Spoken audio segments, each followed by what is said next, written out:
Hello and welcome to exception handling.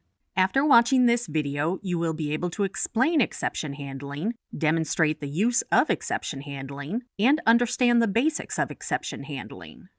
Have you ever mistakenly entered a number when you were supposed to enter text in an input field? Most of us have, either in error or when testing out a program. But do you know why it gave an error message instead of completing and terminating the program?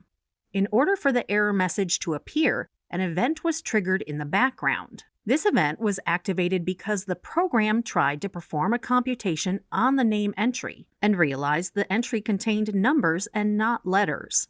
By encasing this code in an exception handler, the program knew how to deal with this type of error and was able to output the error message to continue with the program. This is one of many errors that can happen when asking for user input. So let us see how exception handling works.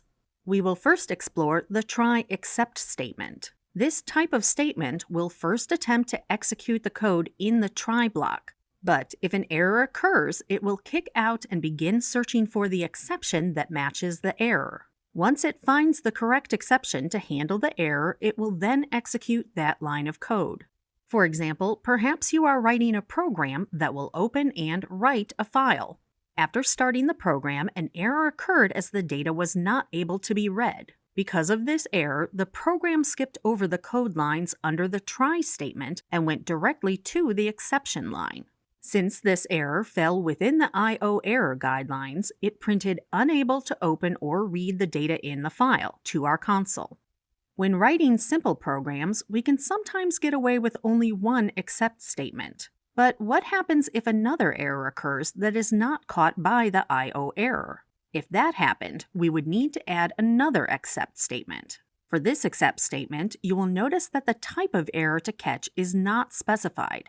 While this may seem a logical step so the program will catch all errors and not terminate, this is not a best practice. For example, perhaps our small program was just one section of a much larger program that was over 1,000 lines of code. Our task was to debug the program as it kept throwing an error causing a disruption for our users. When investigating the program, you found this error kept appearing. Because this error had no details, you ended up spending hours trying to pinpoint and fix the error. So far in our program, we have defined that an error message should print out if an error occurs, but we do not receive any messages that the program executed properly. This is where we can now add an else statement to give us that notification.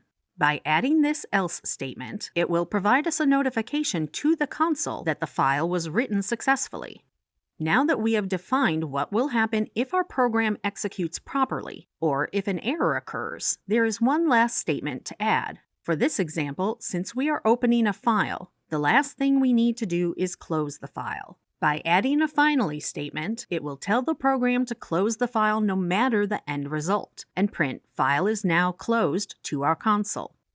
In this video, you learned how to write a try except statement, why it is important to always define errors when creating exceptions, and how to add an else and finally statement.